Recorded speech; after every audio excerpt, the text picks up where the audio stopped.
Ya, sahabat Suara Sidoarjo, kali ini saya Tika Amsar masih melanjutkan kebersamaan dengan Anda di jam 9 sampai jam 10 pagi.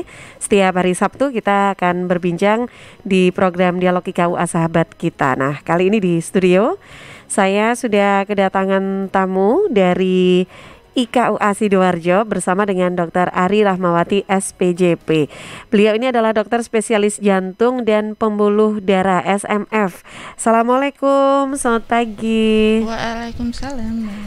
Apa kabar, Dok? Baik, alhamdulillah sehat. Alhamdulillah. Iya, nah kali ini kita nanti akan mengajak sahabat Suara Sidoarjo untuk membahas tentang faktor risiko dan pengenalan dini penyakit jantung dan pembuluh darah. Ini karena memperingati Hari Jantung Sedunia gitu ya, Dok ya. Harusnya sudah 1 bulan lalu, tapi hari ini pas sekali Hari Hipertensi Sedunia juga 17 Oktober. Oke, masih ada kaitan ya. Iya. Nah, ini kalau tentang pengenalan dini penyakit jantung dan pembuluh darah. Oke. Nah, ngomongin tentang penyakit jantung dan bagian dengan pembuluh darah sendiri, boleh diawali dulu. Nanti untuk sahabat Sidoarjo yang juga ingin menyaksikan dialog kita ini bisa nonton juga di YouTube Suara Sidoarjo Live, Facebook, Twitter, Instagram, kita live juga semua. Atau yang mau gabung di Zoom juga bisa ya. Nanti akan diinfokan oleh mana Karin ini ya di redaksi nanti untuk password ataupun ID-nya yang sudah gabung di Zoom ya. Nanti Karin diinfokan password sama ID-nya untuk yang mau gabung di Zoom bersama dengan Dr. Ari. Nanti kita mau bahas tentang faktor risiko pengenalan dini penyakit jantung dan pembuluh darah. Silakan dokter, boleh kita kenalan dulu. Katanya tak kenal maka tak sayang. Kalau ini beda ya kenalannya, Dok ya. Iya, silakan. Langsung saja dimulai ya. Seperti biasa, penyakit kardiovaskular ya, di sini penyakit jantung dan juga pembuluh darah ya, itu merupakan masih penyebab kematian tertinggi di Indonesia dan dunia, nomor 1 menurut riset kesehatan dasar atau Riskerdas tahun 2018. Di mana terjadi peningkatan prevalensi ya, usianya makin lebih muda, yaitu kurang dari 60 tahun. Kemudian punya dampak cukup besar baik bagi penderita sendiri, keluarga maupun negara ya. Dalam hal ini karena kita sudah menganut penjaminan universal BPJS itu ya. Tapi sebenarnya meskipun seperti itu, penyakit kardiovaskular ini dapat dicegah dengan pengenalan dini dan pengendalian faktor risiko. Oke, jadi dari faktor risikonya dulu harus diperhatikan itu, Dok ya. Iya. Apa saja nih, Dok, yang menjadi faktor risiko itu? Ini kalau misalnya nanti ada yang mengikuti di Zoom ya, ada beberapa saya tampilkan infografis tentang prevalensi tadi ya, penyakit kardiovaskular tadi ya. Tetap nomor 1 pembunuh dan penyakit jantung ya, penyakit yang paling banyak didiagnosis di fasilitas kesehatan. Jantung ini ya, iya kayaknya emang kalau udah denger namanya aja, aduh kena sakit jantung itu langsung takut gitu, Dok, rasanya aduh serem. Nah, ini faktor risiko penyakit jantung tuh sebenarnya ada 2 macam ya. Yang tradisional kita biasanya kalau belajar medis, belajar jantung, kita tahu namanya Framingham Risk Score, itu yang sudah terkenal dari tahun 60-an ya. Ada 2, non-modifiable, itu yang tidak dapat dimodifikasi, yaitu gender ya, seks, wanita, pria, kemudian usia ya, kita kan nggak bisa ngutik-ngutik usia, ras, dan riwayat keluarga atau genetik ya. Terus kemudian ada faktor yang modified risk factor atau faktor yang dapat dimodifikasi. Ya, ada atau tidaknya penyakit penyerta seperti hipertensi, terus kemudian kebiasaan merokok, diabetes mellitus, kemudian obesitas ya, dislipidemi, stres, serta pola hidup yang kurang aktif dan pola makan yang tidak sehat. Ini yang sekarang banyak terjadi. Jangan yang aktif makannya gitu ya, kebalik ya. Gerakannya yang harus aktif, makannya yang harus diimbangi dengan gerakan yang aktif. Iya. Jadi dari faktor-faktor ini kita bisa mengidentifikasi karakteristik masing-masing individu untuk menentukan apakah individu ini perlu diberikan intervensi berupa terapi atau edukasi dengan merubah pola hidup dan pola dietnya gitu. Ya, jadi sini akan saya perkenalkan mengenai 2 kata nih, cerdik dan sehat. Ini adalah kampanye dari Departemen Kesehatan, dalam hal ini adalah P2 P2TPM, yaitu pengendalian penyakit tidak menular, serta Yayasan Jantung Indonesia. Di sini cerdik itu cek kesehatan rutin, enyahkan asap rokok, rajin aktivitas fisik, diet yang seimbang, istirahat cukup, dan kelola stres. Sama nih, kalau di Yayasan Jantung Indonesia kita taunya Panca Usaha Jantung Sehat ya. Sehat itu akronim ya di sini. S-nya seimbangkan gizi. E-nya enyahkan rokok. H-nya hadapi dan atasi stres.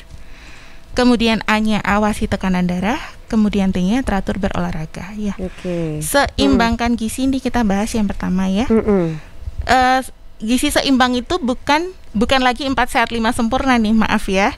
Sudah berubah paradigmanya ya. Wah, itu udah beda ya. Sudah zaman lama. saya kecil dulu 4 sehat 5 sempurna gitu. Sekarang apalagi nih ya? Gizi seimbang kan kampanyenya sekarang adalah isi piringku. Isi piringku. Iya, makanya sering-sering berkunjung ke lamannya si P2TPM itu aja. Itu banyak sekali infografis yang gampang dipahami. Saya juga di sini banyak ngambil dari situ ya. Jadi yang dimaksud dengan gizi seimbang itu mengkonsumsi makanan beragam ya. Yang digarisbawahi beragam dengan proporsi makanan yang seimbang dan jumlah yang cukup sesuai dengan kebutuhan untuk menjamin pertumbuhan serta mempertahankan kesehatan. Jadi ini adalah artinya gizi seimbang itu ya. Seimbang di sini langsung aja ya, misalnya komposisinya ya. Buah dan sayur ini menurut penelitian ya, ini saya ambil salah satu aja dari European Guidelines on CVD Prevention ya. Kita punya guideline banyak. Buah dan sayur ini banyak mengandung serat, vitamin dan mineral. Nah, ini yang penting diketahui, minimal 500 gram per hari konsumsinya ya. Kira-kira setengah kilo ya. Setengah kilo buah dan sayur. Oh, campur ya, buah dan sayur. Jadi ya. kalau misalnya buah itu maksudnya setengah kilo per hari adalah yang raw, yang tanpa diproses. Langsung dimakan itu dah. Tapi kalau sayur yang dimaksud dengan 500 gram sehari adalah yang sudah diproses, misalnya sudah direbus. Itu gram-gramannya baru ditimbang begitu. Minimal setengah kilo. Ini pasti tidak ada yang tercapai nih rasanya. Ini buah dan sayur mereka itu beda ya, memberikan nilai gizi ya untuk tubuh atau support untuk tubuh. Nggak bisa kalau misalkan saya nggak suka sayur nih, buah aja kan bisa gitu. Bisa. Apa-apa ya? Buah dan sayur. Ya. Jadi lebih baik sih seimbang ya, dimana ada beberapa mineral yang ada di buah nggak ada di sayur, atau pada beberapa mungkin orang yang diabetes, buah kan meskipun bukan gula simpel tapi pasti mengandung gula. Iya, jadi harus seimbang tetap gitu. Terus kemudian konsumsi buah nih biasanya kita nih terbiasa jadi seperti dessert gitu ya, makanan penutup. Padahal yang benar adalah sebenarnya adalah sebelum makan. Oh, sebelum makan buah dulu betul. Gitu ya. Selain untuk memberikan rasa kenyang ya. Jadi nanti makannya tidak berlebihan ya. Selain itu juga mempersiapkan pencernaan. Ya, jadi konsumsi buah lebih baik adalah 15 sampai 30 menit sebelum makan utama. Termasuk itu pagi juga? Iya. Jadi ini dianjurkan setiap kali makan besar. Jadi yang benar makan besar kan 3 kali ya, biasanya pagi, siang sama sore atau malam. Harusnya tadi saya makan buah dulu gitu ya, baru makan soto. Jadi sotonya nggak banyak. Kemudian ini natrium nih yang sering ditanyakan pasien-pasien. Natrium di sini adalah awamnya adalah garam ya. Salah satu bentuk mineral. Sumber utamanya garam dapur. MSG itu juga merupakan sumber garam ya. Kecap, terutama kecap asin ya. Kecap manis juga dari bahan pengawetnya kan. Kemudian semua makanan yang diawetkan, karena di situ kan biasanya mengandung natrium benzoat. Nah, natriumnya itu ya. Nah, makanya tadi buah dan sayur, sekali lagi kadar natriumnya rendah ya. Jadi makanya lebih sehat untuk dikonsumsi. Kadar natrium tinggi pada margarin, mentega, roti kan bahan pengembang ya, natrium bikarbonat. Nah, terus kemudian teri instan gitu? Pasti karena kan ya? Iya. Kerupuk, keripik. Terus kemudian semua makanan yang diawetkan tadi ya, termasuk ikan asin, ikan teri yang seperti itu, karena pada proses pembuatan dia kan membutuhkan garam ya. Ya. Oke, terus kemudian kalium ini juga salah satu mineral yang tidak kalah penting apalagi untuk kesehatan jantung. Biasanya kita sering dapati pasien dengan kelainan irama atau gangguan irama jantung oleh karena kurang kalium ternyata pas waktu dicek ya. Sumber utamanya lagi-lagi paling tinggi adalah pada sayur dan buah-buahan serta kacang-kacangan. Oke. Nah, ini kita sudah share screen ya. Sudah terlihat juga di sini ya. Oke, ini ya. Tadi natrium kurang dari 3 gram per hari. Susah ya kalau gram-gramannya.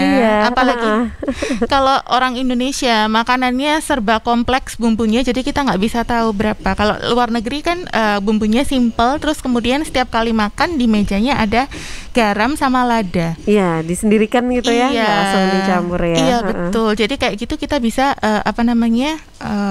mengontrol seberapa konsumsi kita sehari. Nah itu kurangnya. Oke. Nah kalau kalium ini optimalnya 2 gram per hari ya. Baik. Iya, nah Dok, ini tadi dijelaskan kalau sebetulnya makan atau konsumsi buah itu bukan sebagai dessert ya, tapi sebagai pembuka makan sebelum makan besar gitu. Tapi kalau pagi hari itu kan kalau saya sih ngertinya kalau pagi belum makan nasi jangan makan buah dulu, nanti perutnya sakit gitu.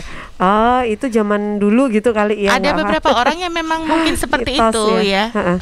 Pola lambungnya seperti itu bisa. Jadi itu tergantung kondisi lambung atau buahnya yang memang harus yang dipilih. Iya, dua-duanya. Dari kondisi tiap-tiap orang juga jenis buahnya ya, jangan terlalu yang asam atau yang terlalu banyak mengandung gas atau mengkonsumsi gas. Biasanya buah-buah yang banyak mengandung gas itu biasanya yang gulanya tinggi. Seperti apa nih kira-kira? Mangga, nangka, durian tentu. Oh iya. Nggak mungkin tapi kalau durian pagi-pagi sarapan.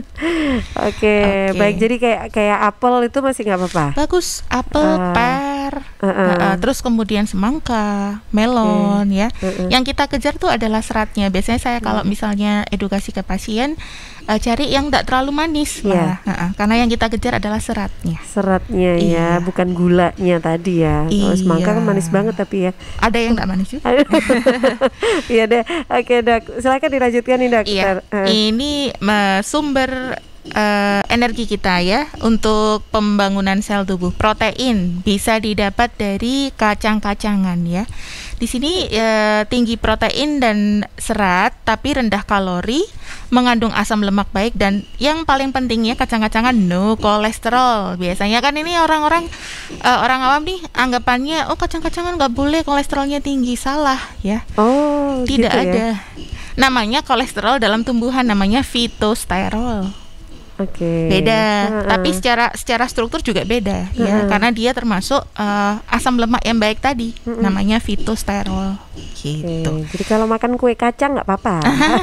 Kue kacang ada gula, ada tepung, iya. ada telur. Perpaduannya ini tadi ya. Jadi kacangnya adalah kacang yang utuh dan minimal prosesnya ya, bukan digoreng terus kemudian dikasih MSG, dibumbuin biar enak gitu kan, atau digulain karamel gitu ya biasanya. Jadi ini menurut penelitian juga ya, menyehatkan bagi jantung, 1 porsi kacang-kacangan per hari memiliki risiko kejadian penyakit kardiovaskular 30% lebih rendah. Jadi kalau misalnya konsumsi 1 porsi kacang-kacangan per hari, 1 porsi di sini adalah kalau misalnya di luar negeri itu sekitar 1 genggam. Gitu ya. 1 genggam ini aja ya. Nah ini pilih kacang-kacangan atau biji-bijian yang utuh dan bukan olahan. Nah ini sudah terjawab kan? Iya, contoh. Almond ya. Tapi almondnya jangan dimanisin, dikasih karamel. Kacang mede digoreng dikasih gula. Kacang tanah, kedelai dan lentil dan macam-macam lah. Sekarang kan banyak orang sudah aware dengan pola makan sehat. Biasanya sekarang banyak sekali di supermarket itu ada kacang-kacangan, kedelai apa sih itu ya? Atau yang sudah jadi granola, musli yang seperti itu. Iya. Terus sumber protein yang kedua ini yang hewani, unggas dan ikan ya. Ini yang bagus untuk kesehatan jantung. Proteinnya rendah lemak. dari penelitian sudah terbukti menurunkan risiko kejadian penyakit kardiovaskular bisa sebesar sampai 19%. Di sini yang diutamakan adalah ikan, terutama yang mengandung lemak malah ya. Karena apa? Karena yang mengandung lemak itu banyak mengandung omega 3 dan asam lemak yang baik. Jadi itu adalah omega 3 dan asam lemak itu baik untuk kesehatan jantung. Bahkan bisa membantu menurunkan kadar kolesterol. Makanya itu kan banyak suplemen itu ya, suplemen omega 3 dan banyak yang lain-lain itu ya. Dianjurkan 2 sajian per minggu, masing-masingnya adalah 4 sampai 6 ons gitu ya. Untuk persisnya. Kemudian pilih daging unggas yang rendah lemak ya, seperti dada mentok tanpa kulit, dan sekali lagi proses juga sangat menentukan ya. Jadi bukan digulai, disanteni gitu ya. Jadi yang bagus adalah dipanggang ya, alih-alih atau digoreng tepung nih yang paling sering karena enak. Itu dia. Kalau nggak kayak gitu ya ini ya memang ya harus dicoba gitu ya. Iya benar. Nah ini makanya biar tahu sumber protein hewani lain susu dan produk olahan susu ya. Tapi hati-hati kalau di sini ya, karena harus yang rendah lemak. Kalau misalnya yogurt ini karena dia asam, jadi biasanya banyak tambahan gula. Jadi hati-hati. Yogurt bukannya malah justru bikin untuk diet itu enggak ya, kebalik ya? Karena gulanya tinggi sekali. Coba nanti dilihat di labelnya gitu, label makanan. Coba dilihat gulanya pasti belasan. Sama dengan minuman kemasan. Karena memang dia mengimbangi rasa asamnya. Kecuali memang di situ biasanya yogurt yang Greek yogurt atau misalnya kita tuh yang unflavored, yang plain ya. Sekali lagi kalau misalnya beli itu dilihat dulu nutrition facts ya yang di belakang itu loh, gizinya. Jadi biasanya kalau saya lihat-lihat itu tinggi sekali karena memang untuk membalance rasa asamnya tadi. Ini tadi yang saya sebutkan ya, omega 3 banyak didapatkan pada ikan-ikanan terutama yang berlemak ya. Dari banyak penelitian di sini dapat menurunkan kejadian henti jantung sampai 20%. Kemudian orang yang sudah sakit jantung pun bisa menurunkan angka kematian sebesar 50% daripada penelitian yang tidak mengkonsumsi ini. Sekali lagi dari penelitian ya. Sudah ada penelitiannya. Jadi ini kita harus coba juga untuk lakukan gitu ya. Ini saya ambil lagi sekali lagi dari lamannya P2TPM ya. Nanti sering-sering main ke situ saja. Di sini langsung ada anjuran konsumsi gula, garam dan lemak per hari ya. Jadi gampangnya G4, G1, L5. G4 setara sendok makan, setara 50 gram. Garam setara 1 sendok teh ya. Susah ini karena kita makannya bumbunya pasti kompleks, jadi kita nggak bisa lihat gitu ya. Terus kemudian lemak ini 20-25% total energi. 5 sendok makan, susah juga nih. Yang menguasai pasti orang gizi. Karena waktu bikin catering diet misalnya untuk beberapa di cater untuk beberapa penyakit tertentu pasti sudah menghitung sekali seperti ini ya. Sama aja ya, tadi infografisnya kurang lebih sama ya. Di sini dikasih gambar contoh sumber-sumber makanan apa aja ya yang bagus dan yang tidak. Baik ya, sahabat Suara Sidoarjo, pagi ini kita masih membahas tentang faktor risiko dan pengenalan dini penyakit jantung dan pembuluh darah. Kita berbincang bersama Dr. Ari Rahmawati SPJP, dokter spesialis jantung dan pembuluh darah SMF ya. Di program Dialog IKUA sahabat kita via Zoom ini juga sepertinya sudah banyak, beberapa pertanyaan sudah masuk ya. Boleh dari tim teknik saya boleh di info lewat chat juga nggak apa-apa untuk pertanyaan-pertanyaan yang masuk. Dan sebelum saya ke pertanyaan yang sudah masuk di Zoom, saya ke Karin dulu nih. Karin. Iya, ini sudah ada satu pertanyaan yang masuk. Pasti mau curhat tentang yang ada di pojokan, di toples warna kuning itu. Wah, always setiap pagi itu dok. Iya dok. Iya itu. Dibikin makanan. Itu yang ini yang berombak-ombak ini. Mulai dari goreng sampai yang berkuah. Makanan anak kos intinya ya. Alasan itu. Gimana Ras, Rin? Jadi ini ada satu pertanyaan melalui Twitter dari Ekawatin. Kalau kata dokter Ari Rahmawati kan makan buah dan sayur lebih sehat karena kadar natriumnya itu rendah, bisa membantu menjaga kesehatan jantung juga. Tapi bisa juga dijadikan makanan untuk diet selain itu. Nah, Kalau mengonsumsi beras merah terus-menerus dokter, itu kan bisa buat diet juga, tapi apa bagus jika untuk kesehatan jantung? Beras merah. Oh iya, beras lagi merah buat trending. diet. Ya, sebenarnya coba dibaca-baca lagi gitu ya. Sebenarnya beras merah sama beras putih itu nggak jauh beda loh. Iya. Ya, jadi hanya selisih sedikit sekali. Itu masalah serat lagi-lagi ya. Untuk itu berhubungan dengan indeks glikemiknya. Jadi misalnya kalau misalnya kita makan itu nggak cepat bikin gula naik ya. Itu yang bagus adalah indeks glikemiknya yang rendah. Beras merah kenapa jadi banyak pilihan diet? Karena dia dianggap lebih sehat karena katanya seratnya lebih tinggi. Enggak, cuma beda berapa gram begitu, saya lupa ya. Nanti mungkin banyak kalau cari di googling. Kemudian indeks glikemik juga tidak terpaut jauh, lebih rendah daripada beras biasa. Makanya ini kalau di infografis di situ ada saya isikan isi piringku. Ya. Di situ nanti jadi piring kita itu separuh itu harus terisi buah dan sayur, bukan nasi, ya. Terus kemudian baru separuhnya lagi dibagi antara makanan pokok dan lauk pauk. Makanan pokok makanya tidak melulu beras, tidak harus beras merah. Karbohidrat kompleks bisa. Karbohidrat kompleks di sini gandum utuh, oat ya. Cari yang masih ada kulitnya. Kemudian ubi itu juga termasuk karbohidrat kompleks ya. Kentang bukan ya. Atau kemudian nasi yang campur itu kan banyak sekarang kalau di supermarket itu ada yang kemasan itu untuk pencampuran nasi. Jadi kayak orang Korea gitu, nasinya banyak grainnya. Jadi itu bisa nambahi serat dan juga akhirnya menurunkan indeks glikemik. Jadi bisa menambah rasa kenyang juga gitu. Oke, baik. Ya, yang sudah bergabung dari Twitter, terima kasih ya. Nanti di belakang Mbak Rikawati yang masih ingin bergabung juga, silakan, saya masih tunggu ya. Ada pertanyaan lain juga yang sudah masuk, saya coba bacakan dulu ya dok. Dari Bu Lydia di via Zoom ya, Bu Lydia. Saya punya penyakit lambung yang gampang kambuh. Kalau makan buah-buahan lebih dulu apa tidak masalah untuk lambung saya? Terus ada Pak Rizky Daniarto ya.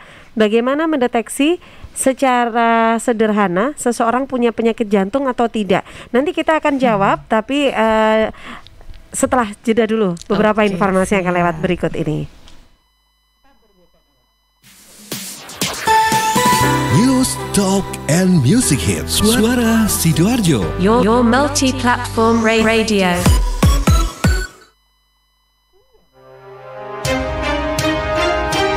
Sahabat, kita tahu bahwa merokok dapat mengganggu kesehatan, apalagi rokok ilegal. Ciri-ciri rokok ilegal yaitu rokok yang beredar di pasaran tanpa pita cukai, memakai pita cukai palsu, memakai pita cukai bekas, atau rokok yang memakai pita cukai yang salah peruntukan. Dengan harga jual yang murah, maka rokok ilegal pasti berdampak negatif, diantaranya meningkatkan jumlah perokok pemula dan juga berdampak pada penerimaan negara. Mari bersama-sama memberantas rokok ilegal. Iklan layanan masyarakat ini dipersembahkan oleh Bea Cukai Sidoarjo. Wah, habis makan, merokok dulu ah. Ih, asap apa sih nih, ganggu banget. Mas, kesini sebentar bisa? Ya mbak. Asap apa sih nih mas? Dari dapur restoran bukan sih? Oh bukan mbak, itu di meja 13 ada yang merokok. Oh, mas, kalau minta tolong kasih tahu bisa nggak ya mas? Kalau asap rokoknya mengganggu? Ya mbak, bisa, saya kasih tahu sekarang. Makasih ya mas. Mas, maaf mas. Oh ya, ada apa? Maaf mas, asap rokoknya mengganggu pengunjung restoran yang lain. Oh iya mas, saya matikan rokoknya sekarang. Maaf ya mas. Iya, terima kasih mas. Ingat, jangan merokok di tempat umum. Iklan layanan masyarakat ini dipersembahkan oleh Suara Sidoarjo. Your multi-platform radio. Halo arek-arek Jawa Timur, piye kabare? Muga-muga kabeh apik ya. Saya Via Valen mau mengajak kita semua untuk tetap jaga kesehatan di tengah pandemi. Yuk ikut gerakan pakai masker dan tetap ikuti anjuran pemerintah. Dengan cara tetap jaga jarak, sering cuci tangan pakai sabun, hindari keramaian, dan pakai masker kalau keluar rumah. Yuk jaga kesehatan, karena banyak orang tersayang yang ingin terus bersamamu. Bersama, kita lawan COVID-19 dengan terus mengingatkan hal-hal baik. Masih banyak banget saudara kita yang belum paham betapa bahayanya COVID-19. Oleh sebab itu, penting untuk kita saling mengingatkan. Semoga kita semua selalu sehat dan tetap produktif di kala pandemi. Ingat, ojo lali nggawe masker ya. Tisu, masker, hand sanitizer, apalagi ya? Situ mau kerja atau mau camping sih? Kayak mau naik gunung aja. Hello, selama ini kemana aja? Ini yang perlu disiapin buat adaptasi kebiasaan baru alias new normal. Sekarang ini kita kudu dan harus terbiasa dengan kebiasaan hidup sehat, bersih, sesuai protokol kesehatan. Saat ini kita dalam perubahan pola hidup dalam situasi pandemi COVID-19.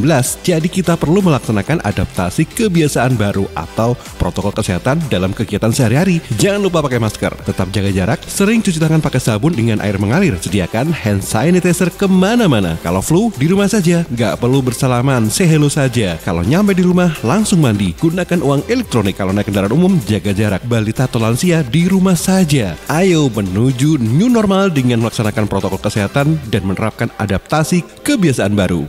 Hei, udah jam berapa nih? Kebiasaan telat juga masuk new normal ya? Ada yang kurang satu, uang sakunya belum. Iklan layanan masyarakat ini persembahan Dinas Kesehatan Kabupaten Sidoarjo.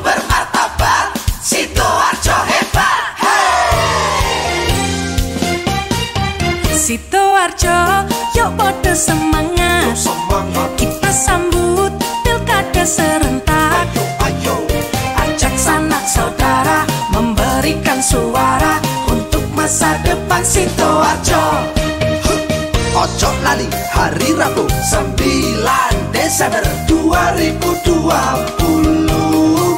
Rame-rame ke TPS kita nyoblos.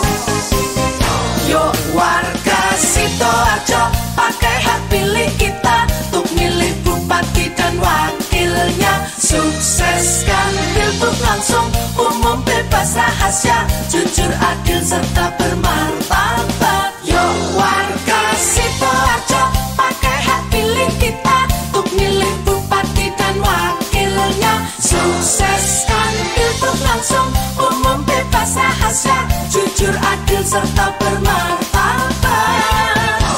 Ibu bermartabat, Sidoarjo hebat. Ibu bermartabat, Sidoarjo hebat. Hey! Sukseskan pilgub Sidoarjo 2020. Ya, sahabat Suara Sidoarjo menyambut era adaptasi kebiasaan baru dan gebrakan akhir tahun untuk wedding industri. History Surabaya Entertainment HSE mengadakan pameran wedding Nusantara Cerita Cinta 16-18 Oktober kemarin sampai dengan besok ya, hari Minggu 18 Oktober di Hotel Aston Sidoarjo. Nah, Anda bisa datang di lantai 2 Hotel Aston Sidoarjo di Ballroom Nirwana. Hari ini ya, mulai jam 1 siang sampai jam 9 malam nanti. Ada puluhan stand dari beragam wedding industri di Sidoarjo hadir menawarkan berbagai paket dan kemasan wedding. Banyak sekali promo ataupun diskon yang diberikan oleh vendor-vendor ternama di Kabupaten Sidoarjo dan Surabaya juga sekitarnya. Nah, Anda tinggal datang dan pastikan sudah menentukan vendor terbaik untuk mengisi acara pernikahan Anda. Hanya dengan DP Rp1.000.000 Anda bisa mendapatkan kesempatan untuk mendapatkan berbagai macam hadiah spesial dengan grand prize, yakni sebuah sepeda motor yang akan diundi di hari Minggu 18 Oktober, hari Minggu malam tepatnya ya.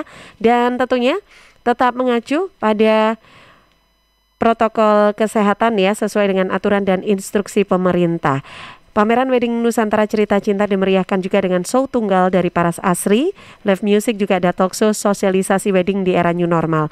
Sesuai aturan protokol kesehatan, pengunjung dibatasi 100 pasangan per hari. Ada dengan one gate system, dilakukan screening di pintu masuk. Juga ada lift khusus pengunjung dan ruang tunggu di lantai 3.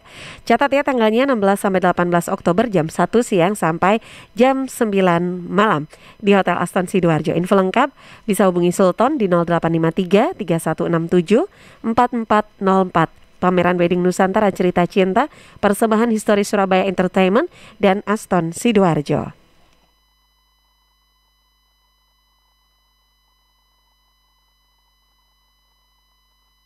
Suara Sidoarjo, lembaga penyiaran publik lokal pemerintah Kabupaten Sidoarjo.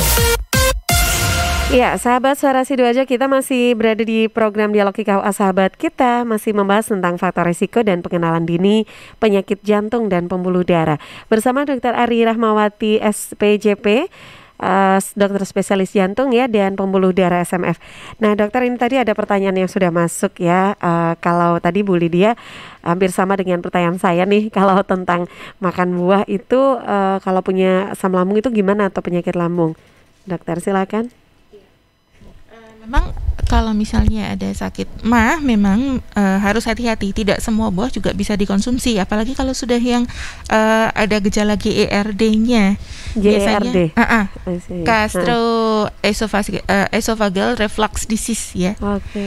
Biasanya kalau sudah didiagnosis seperti itu, lebih hati-hati lagi. Biasanya kalau misalnya ke dokter spesialisnya penyakit dalam nih biasanya ya, selalu diadviskan untuk mengetahui kira-kira buah apa yang bisa dikonsumsi dan aman, tidak menimbulkan gejala. Jadi tidak semua buah memang bisa dikonsumsi ya.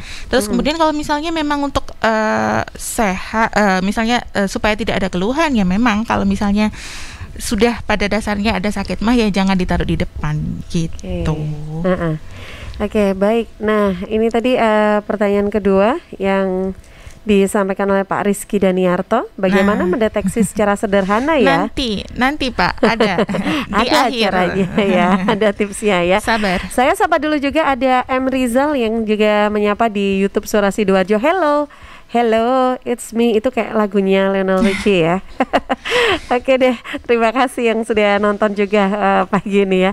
Oke, silakan dokter, kita boleh dilanjutkan lagi nih untuk pembahasan kita. Ini baru yang kedua. Enyahkan rokok ya, sudah tahu lah pasti ya. Semua racun jadi satu dalam rokok ini. Kalau misalnya ada yang ikut Zoom, bisa dilihat di infografis itu jenis-jenis rokok. Kemudian kalau berhenti merokok itu juga efeknya ada yang bisa dirasakan segera, ada yang sampai nanti ya. Itu bisa dibaca juga. Nah, ini rokok yang apapun ya. Apapun makanya. Sekarang kan vape itu kan lagi ini ya, anak-anak itu ya. Ini loh bukan rokok loh, apa? Iya, terus kemudian kalau pas waktu ngerokok juga disembur-sembur ke semua orang dibilangnya. Dikiranya enggak apa-apa, padahal sama-sama berbahaya. Dan ini di CDC atau Badan Pengendalian Penyakit dunia itu juga sudah melarang rokok elektrik. Jadi sama aja. Tapi rokok elektrik dengan rokok biasa itu lebih berbahaya mana? Nggak bisa dibilang lebih berbahaya, sama-sama berbahaya. Makanya yang terakhir kemarin sudah dilarang juga sama ya. Di sini ada di infografis ya. Ada beberapa bahaya elektrik sigaret ya. Di situ ada propilen glikol. Di situ bisa mengiritasi paru-paru dan mata, gangguan saluran pernafasan. Kemudian nikotinnya seperti yang didapat juga pada rokok biasa ya, mempunyai efek candu, memicu depresi kalau misalnya enggak dikonsumsi ya, karena efek candunya itu. Terus kemudian timbullah rasa tubuh gemetar, nafas terengah-engah, kerusakan paru permanen sampai kanker paru-paru. Kemudian juga ada perisadiacetil ya. Ini juga salah satu kandungan di rokok elektrik, itu bisa menyebabkan penyakit paru obstruktif kronis. Ini banyak sekali didapat di Indonesia ya. Hampir kalau misalnya ada beberapa pasien baru yang datang misalnya ke poli jantung gitu, keluhannya sesak, ternyata waktu pemeriksaan awal gitu ya didapatkan yang paling sederhana foto ronsen kelihatan paru-parunya hitam. Hitam itu maksudnya radiolucent ya. Jadi pattern pembuluh darahnya itu nggak kelihatan. Hitam kayak warna filmnya. Terus kemudian asap-asap itu ya, Dok ya. Karena molor, jadi dia paru itu kan kumpulan dari alveolus itu gampangannya seperti bubble. Jadi kalau misalnya dia PPOK itu harusnya dia kan elastis gitu ya. Jadi bisa mengembang terisi udara, kemudian mengempis lagi kalau misalnya kita ekspirasi atau keluar napas itu stuck. Jadi molor. Jadi kapasitasnya akhirnya menurun. Oke. Banyak sekali. Ciri-cirinya kayak gimana ya kalau kita rauni hampir sama dengan sakit jantung yang dikiranya gagal jantung ya. Kalau misalnya kita sesak napas saat aktivitas, jadi ada limitasi dalam aktivitas gitu. Kemudian kalau misalnya ini dapatnya seperti itu, biasanya juga ada penyebabnya yang paling sering itu adalah asma, karena kalau asma kan itu udah tahu biasanya dari. Kita pakai ini, Dok. Oh iya itu. itu dia ya. Guyonan dikit PPOK. gitu sama Karin udah harus disemprot dulu deh. Nah ini. Itu bisa jadi kalau misalkan ada yang sakit batuk terus nggak sembuh-sembuh beberapa bulan, itu karena mungkin faktor ini ya, karena lingkungan sekitar mungkin yang sering terpapar asap rokok gitu? Bisa. Oh, bisa jadi ya. Bisa juga infeksi ya, yang biasanya yang lama menahun infeksi kronis TBC yang paling banyak didapat di Indonesia. Terus berbagai zat karsinogenik juga yang enggak kalah sama didapatkan di rokok biasa. Kemudian ini yang ketiga akronimnya hadapi dan atasi stres ya. Nah itu dia, kalau stres jangan dihindari Karin. Betul. Apalagi ditinggal untuk mengkonsumsi makanan-makanan yang berlemak. Oke, dokter silakan. Jadi siapkan perasaan. Jadi takut itu wajar, tapi harus berimbang dengan logika ya. Jadi fokus terhadap apa yang kita bisa lakukan, jangan fokus terhadap apa ini masalahnya gitu ya. Itu. Kemudian ini paling penting nih pada masa pandemi ini, batasi asupan berita ya. Jadi yang nggak penting-penting, yang negatif-negatif nggak usah digubris. Dekatkan diri dengan Tuhan yang Maha Kuasa dan orang-orang terdekat yang kita sayangi. Nggak kalah penting ya. Ini yang keempat, awasi tekanan darah ya. Jadi ini nanti akan saya bahas lebih banyak lagi di segmen selanjutnya tentang pengenalan dini penyakit jantung ya. Hipertensi ini silent killer loh ya. Ini kampanye kita yang kemarin, yang tahun lalu ya.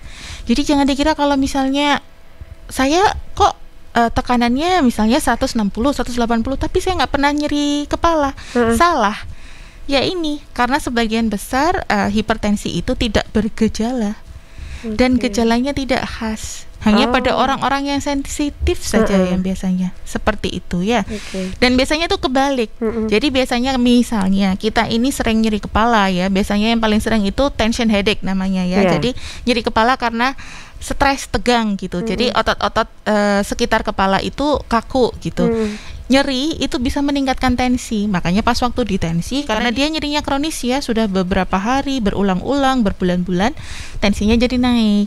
Gitu. Jadi jangan dibalik. Saya nyeri kepala, tapi kok tensi saya rendah ya? Karena memang tidak berhubungan. Nah itu yang sering orang awam itu sering salah itu begitu ya.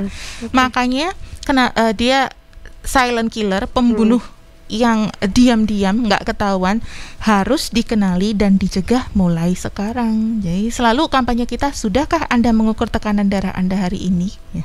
Itu ini dia. Pas nih, hari ini hari hipertensi sedunia. Baik, dokter, ini ada yang gabung lagi dengan kita ya, ada yang nanya nih di YouTube Suara Sidoarjo Live, ada Lin Sinta Dewi.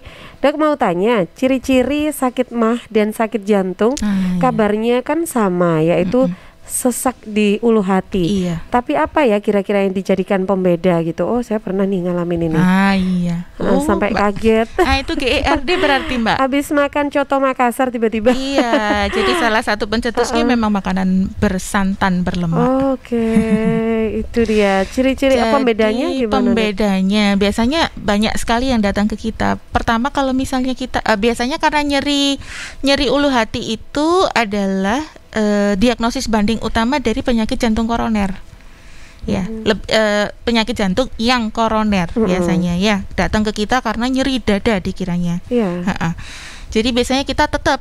Jadi kalau kita lihat pasien itu nggak bisa lihat langsung periksa gitu. Kita lihat karakteristik pasiennya. Kalau misalnya masih muda nih, masih 20 tahun, belasan tahun, terus kemudian apalagi wanita. Karena kalau misalnya wanita masih mens, itu punya hormon estrogen, progesteron, itu sifatnya protektif. Jadi malah dia mencegah supaya tidak terjadi plak di pembuluh darahnya. Jadi biasanya insidensi untuk penyakit jantung koronernya lebih rendah daripada laki-laki pada usia yang sama. gitu. Jadi kita lihat dulu kalau terus kemudian kita gali lagi anamnesisnya lebih tepatnya seperti apa. Nanti ada pembahasannya itu sebentar lagi. Oke, baik. Iya, ada yang gabung lagi, Dok. Ini ramai banget, gak apa ya? Kita terima dulu pertanyaannya. Ada 3 pertanyaan. Dua dulu ya. Dari yang pertama dari Ali Rohman di Gedangan. Dokter, saya akhir-akhir ini merasa jantung saya seperti kaget tiba-tiba dan detaknya sedikit sakit dan kayak tertekan, tapi itu berlangsung singkat. Itu kenapa ya? Apa ada solusi juga untuk mengurangi rasa kaget yang suka tiba-tiba datang itu? Yang kemudian kedua dari Ibu Yulia di Gedangan. Assalamualaikum warahmatullahi wabarakatuh. Waalaikumsalam. Selamat pagi Mbak Atika dan Ibu narasumber. Iya, selamat pagi. Yang ingin saya tanyakan, apakah kalau telapak tangan kita ini sering keringetan itu menjadi tanda awal kita terkena penyakit jantung? Terima kasih Mbak Atika. Katanya gitu ya, katanya. Nggak tahu nih. Gimana Dok? Boleh ditanggapi dulu. Ini juga yang paling sering sekali bikin orang datang periksa ke dokter jantung nih. Berdebar kagetan. Kalau misalnya berdebar saat kaget wajar, itu reaksi fisiologis dari tubuh kita. Kalau misalnya kita ada sesuatu yang bikin kita terkejut, itu ya jelas kayak istilah orang Jawa itu nerodok gitu. Ya, tiba-tiba gitu, gemeter gitu ya. Yang diwaspadai itu kalau misalnya sering seperti itu tanpa didahului episode misalnya kaget, episode lagi tegang atau episode lainnya, itu nanti ada dibahas di belakang namanya gangguan irama jantung atau aritmia. Nah, itu biasanya kita anamnesis dulu, kemudian kita periksa dasar ya, terus kemudian kalau misalnya memang biasanya awal rekam jantung ya. Kalau berdebar itu biasanya gangguannya berhubungan dengan irama jantung. Jadi pemeriksaan awal yang paling mudah cepat itu biasanya kita rekam jantung. Nah, rekam jantung itu juga tidak bisa langsung nanti dapat diagnosis karena diperiksanya misal datang pada saat tidak ada gejala. Jadi dapatnya normal. Nah, makanya itu biasanya kita gali lagi kalau misalnya memang frekuensinya cepat sampai mengganggu aktivitas sehari-hari, kita rencanakan untuk rekam jantung yang lebih lama. Itu namanya Holter. Jadi alatnya tuh dipasang seperti rekam jantung biasa tapi dipakai. Jadi dipakai bisa 24 sampai 72 jam. Oh, lebih lama. Harus aktivitas seperti biasa. Nanti diberikan diary gitu, catatan jam sekian. Tiap 2 jam harus mereport. Mereport sendiri ditulis. Nanti dari rekaman itu akan diolah di komputer, dicocokkan dengan diary dari si pasien tadi. Iya, tapi biasanya rata-rata itu karena kecemasan. Nah, ini yang kedua tadi itu juga yang lagi patah hati gitu ya. Mikir, stres kadang. Iya, stres tuh kadang tidak disadari. Iya. Terus pertanyaan kedua juga itu pertanyaan yang paling sering ditanyakan dan disalah persepsikan ya. Jadi kemudian telapak tangan atau kakinya itu gampang dingin, berkeringat itu adalah sistem otonomik namanya. Oh, bukan dari jantung ini ya. Oh, bisa ini jantung jadi lemah gitu. Oh, bukan, salah. Bisa jadi misalnya itu adalah suatu gejala penyerta biasanya. Gampangannya ini paling sering adalah pas waktu serangan jantung. Serangan jantung koroner nih yang kita bilang lebih spesifiknya itu biasanya kita nanya nyeri danya disertai yang seperti itu enggak? Salah satunya. Itu lebih khas nanti. Kalau yang dibilang lemah jantung itu yang gangguan pompa ya, biasanya yang gangguan pompanya menurun drastis sama sekali. Kalau misalnya sudah terkontrol, saya dapatnya pasien itu ya enggak ada keluhan seperti itu. Tapi kalau pas waktu kumat iya. Tapi biasanya itu ya nggak melulu keluhannya cuman kaki telapak dingin, enggak. Pasti gejala sesaknya dulu yang keluarnya lebih dominan. Jadi enggak melulu itu. Jadi sistem keringat, perkeringatan dan pertelapaan itu adalah dikendalikan oleh sistem otonom ya. Bisa berhubungan, bisa tidak. Iya. Nah, jadi ini yang terakhir ya. Iya, tidak terasa waktunya tinggal berapa menit aja ini ya, 5 menit aja. Terlalu luas mungkin ya. Teratur berolahraga ya. Di sini harus dibedakan nih yang sering disalah persepsikan aktivitas fisik dan olahraga ya. Aktivitas fisik ini kita rutin dan gerakan membutuhkan kontraksi otot, tidak terarah dengan intensitas rendah, frekuensi sehari-hari. Contohnya pekerjaan rumah tangga, mencuci, mengepel, menyapu ya. Bedakan dengan olahraga. Olahraga itu bentuk khusus dari aktivitas fisik yang terstruktur ya, terencana. Terus kemudian melibatkan gerakan tubuh secara berulang-ulang dengan ritme tertentu untuk mendapatkan kebugaran jasmani dan rohani. Jadi di sini contohnya adalah senam, renang, bersepeda, jogging dan sebagainya. Di sini ada catatan khusus sih, kalau misalnya berkebun, bertani itu bisa dimasukkan dalam kategori olahraga. Sudah bisa masuk situ, kecuali berkebun dan bertani, maka itu hanya aktivitas fisik. Jadi biasanya kalau saya tanya pasien tuh olahraganya apa Bu? Tiap hari saya ngepel, nyuci, masak. Ya bukan. Beda ya. Ini adalah latihan fisik olahraga yang dianjurkan selama masa pandemi ini adalah yang ringan sampai sedang saja. Jadi fungsinya adalah untuk menjaga kebugaran ya. Jadi yang namanya intensitas sedang itu kalau misalnya kita gampangannya secara awam itu aktivitas fisik ketika kita berolahraga itu ngomong masih bisa, tidak terputus-putus. Itu intensitasnya rendah sampai sedang. Tapi kalau sudah tinggi, kalau pas waktu aktivitas sambil ngomong itu terputus-putus. Iya. Kalau sedang terengah-engah iya, tapi kalau misalnya sambil ngomong harusnya tidak terputus-putus. Tapi kalau sudah terputus-putus berarti itu sudah intensitas tinggi. Jangan, hindari dulu kalau masa pandemi ini, apalagi kalau misalnya memilih di tempat-tempat yang ramai orang, yang di tempat-tempat yang tertutup ya. Kecuali bisa menjaga menjaga diri gitu. Nggak apa-apa. Jadi di sini latihan olahraganya bisa aerobik dan anaerobik. Aerobik ini ya senam, jogging, lari, jalan, renang, bersepeda itu termasuk aerobik. Kemudian anaerobik itu yang biasanya latihannya menggunakan beban, baik itu beban yang alat ataupun dari tubuh kita sendiri. Ini di sini ya. Jangan lupa setiap kali berolahraga harus ada pemanasan 5-10 menit sebelum dan sesudah ya. Di sini dianjurkan olahraga minimal semua orang sakit tidak sakit 150 menit per minggu. 150 menit per minggu ya. 30 menit per hari, minimal 5 kali seminggu. Ini per hari ya. Minimal 5 kali seminggu. Sekalinya 30 menit. Sekalinya 30 menit ya. Oke. Ini harus ada kriteria.